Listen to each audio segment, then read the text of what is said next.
Hello, everyone. I'm Bo from Brutal Commentary, and today I'm going to be breaking down our main event for UFC 326. And our main event for the BMF title, the current reigning BMF champion, Max Blessed Holloway, will be looking to make his second defense of his title as he takes on the former lightweight champion, Charles du Bronx Olivera, in a rematch more than a decade in the making.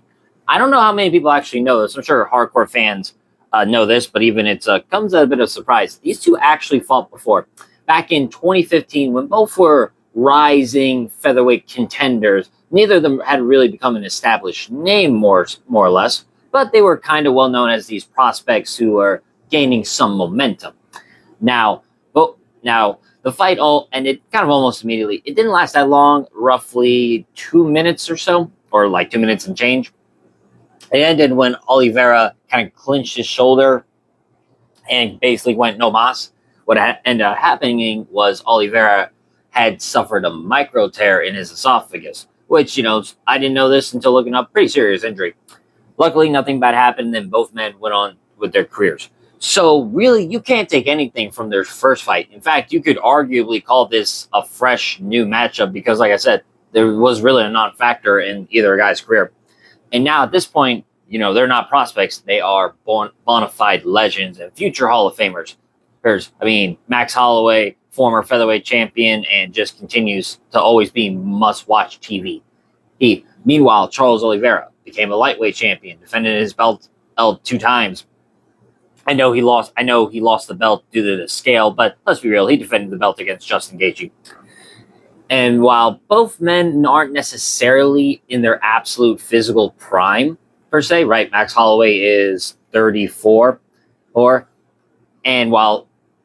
an old 34. He's been in this game since he was like 20. And Oliveira, 36 now.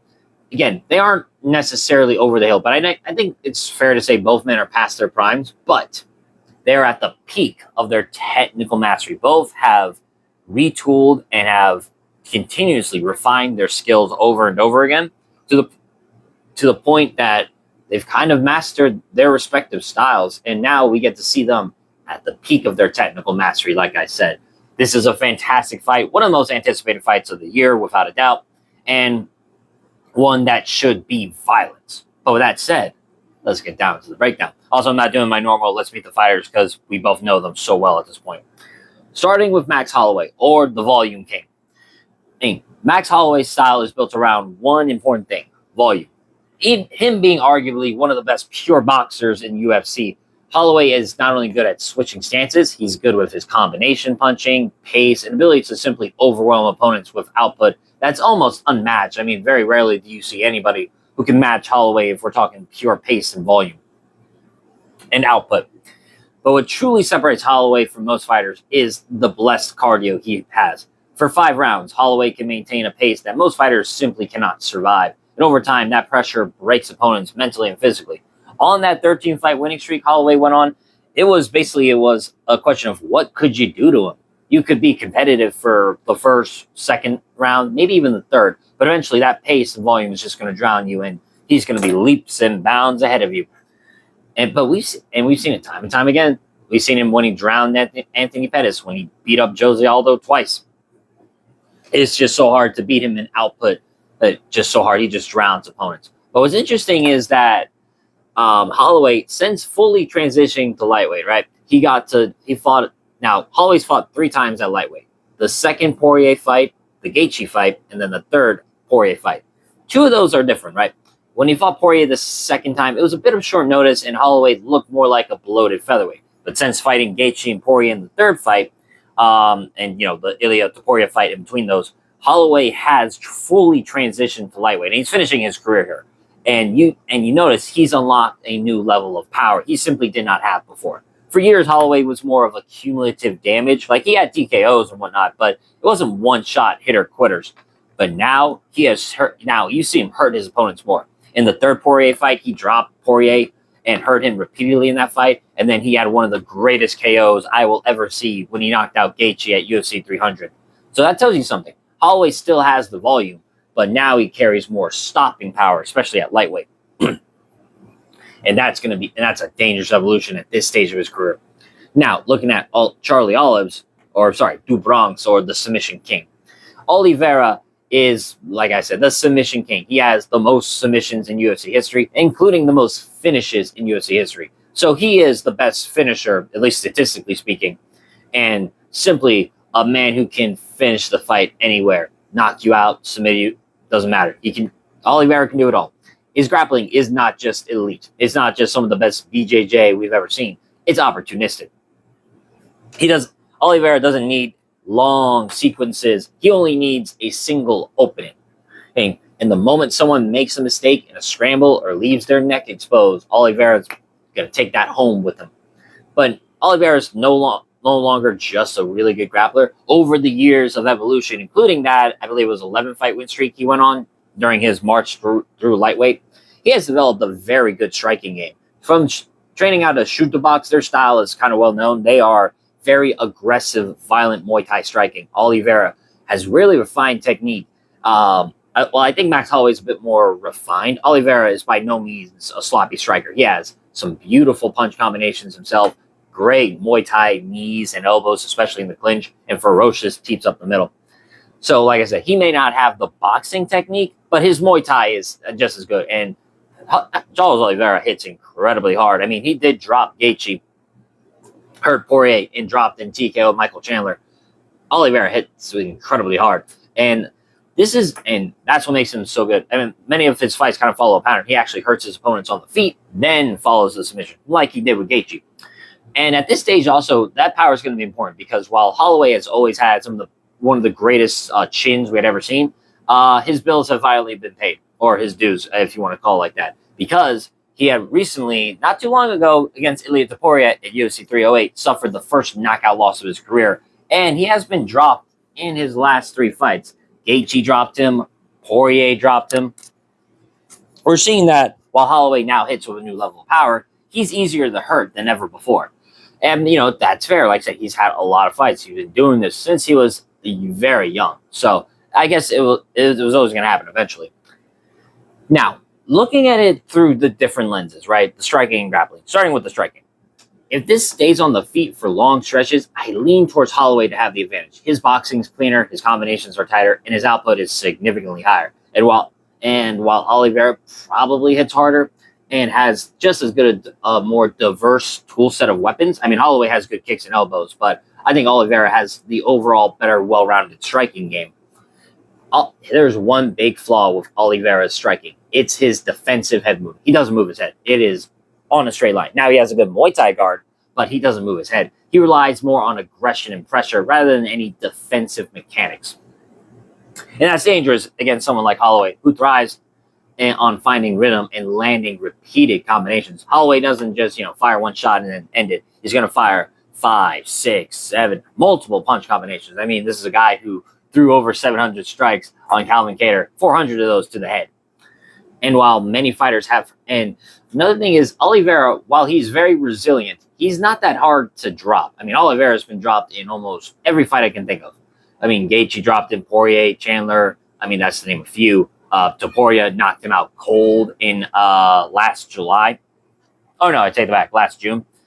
The thing is, Oliveira, while he's not that hard to drop and hurt, it's hard to finish him because his guard game's so dangerous. Oliveira can just lay on his back and dare his opponents to come into that guard. So, and he's just very resilient and has so much heart. He is not a quitter, no longer, right? That was always something that plagued Oliveira in his early career, right? People saw him as a quitter, but like I said, that narrative's fucking gone. But the difference is, being dropped repeatedly against a volume striker like Holloway can quickly add up. And with Holloway now carrying more power at lightweight, those knockdowns become even more dangerous. Now, looking at the grappling, that's the biggest question mark in this fight.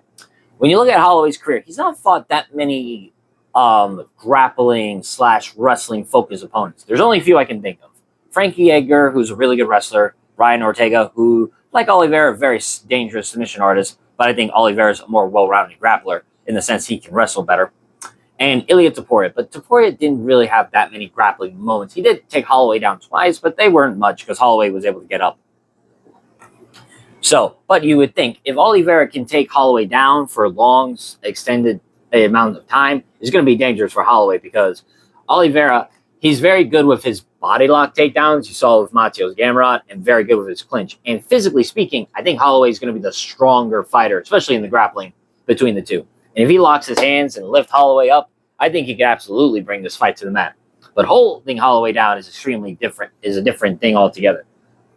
We've seen like Volkanovski took him down, Frankie Edgar tried, Brian Ortega did succeed, but historically speaking, it's damn near impossible to hold Holloway down for any significant amount of time. He's very good at scrambling and very good at getting back up. And that's a very underrated part of his game. Because granted, not many people try to wrestle him. But that could be very crucial in this fight. Because if Holloway can consistently get back to the feet, Oliveira is going to have to go back to his feet as well and start striking once again. And I think those exchanges still favor Holloway. Hey, then you look at like durability. Like I said, Holloway has been dropped more repeatedly, but he's still extremely hard to get out of there. Oliveira, similar now, has been dropped. He's been dropped more than Holloway, but again, he's just so hard to finish because nobody wants to deal with that guard. So the question is Holloway going to follow him to the ground or hurt Oliveira and then let him get back up? That's how I think it plays out, really. And while Oliveira has good 5-round cardio, we've seen it, he's actually been only 5 rounds, the full 5 rounds once, and that was against Chandler in the rematch. But Chandler's not going to push a pace on him like Holloway. So while Oliveira has great cardio, I'm not saying he doesn't. I think it's a bit of a different story if you're going to go, plus 15 minutes with Holloway. Now, like, both men have an absolute path to victory. If Holloway maintains distance and rhythm, he can systematically pick Holloway apart on the feet. Oliveira apart on the feet. Meanwhile, for Oliveira, he doesn't need to dominate rounds. He just needs to find that one opening, get Holloway down to the ground, and then submit him with a quickness.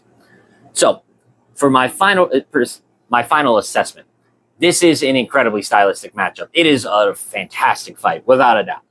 Oliveira is probably the more dangerous finisher overall because he can finish a fight on the feet and on the mat. But Holloway's style may be uniquely difficult for him because Holloway's volume, his ability to recover well, and movement could allow him to exploit Oliveira's defensive gaps on the feet. And if Holloway consistently defends takedowns or gets back up quickly, this is just going to be more or less a striking battle. And over time, that's going to favor Holloway more than it is Oliveira. So for my official prediction, I'm going to go with Max Holloway. I'm going to pick him via TKO in this one. Like I said, he's been hitting with a new level of power at lightweight, and Oliveira is, I don't want to say chinny, right? But finishing him, I don't think it's going to be as hard for Holloway as most people think. So once again, I'm going to pick Max Holloway, and I'm going to pick him via TKO in this one. But with that being said, that's been my breakdown of this matchup. If you enjoyed this video, like, subscribe, and leave a comment down below on who you think's going to win. But until then, I have been Bo from Brutal Commentary. I thank you all for listening. And remember, stay calm, stay respectful, and enjoy the violence. I'll see y'all next time.